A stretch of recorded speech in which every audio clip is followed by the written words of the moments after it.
Don news की खबर पर कराची में मलिर बर्फ खानी के स्कूल में फर्नीचर की कमी पूरी कर दी गई। चेयरमैन मैट्रिक बोर्ड ने भी स्कूल का दौरा करते हुए कहा कि गफलत बरतने वाले अफसरान को मुअत्तल कर दिया गया है और नाज़िम इम्तिहानात को भी शकाज जारी किया गया है। मजीद जानते हैं कराची से डॉन न्यूज के नुमाइंदे सैयद वसीम से, जो इस वक्त चेयरमैन मैट्रिक बोर्ड के हमरा मौजूद हैं।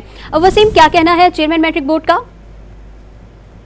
जी बिल्कुल, मलिर बर्फ़ खाने के स्कूल में गुज़िश्ता रोज़ जो फर्नीचर की कमी का सामना था उसके ऊपर वज़ीर जामियात और बोर्ड्स मोहम्मद अली मलकानी के नोटिस के बाद जो है वो जो नाज़िम इम्तिहानात हैं उनको मैट्रिक बोर्ड की जानिब से शो कॉज नोटिस भी जारी कर दिया गया है और इस वक्त चेयरमैन मैट्रिक बोर्ड ज़ाती हैसियत में यहाँ पर पहुँचे हैं। शरफ अली शाह साहब हमारे साथ मौजूद हैं। सर, ये बताएँ कि आज की क्या सूरत हाल है और आपने इम्तिहानी सेंटर का दौरा किया तो क्या सूरत हाल देखने में आई? जैसे कि हमें पता चला कल कि यहाँ पे फर्नीचर कम है और जो है बच्चों की दादा जो है वो डाले गए हैं, तो जो इसके कंसर्न जो है वो अफसरान थे उनको हमने मुअत्तल किया कि उनकी लापरवाही थी।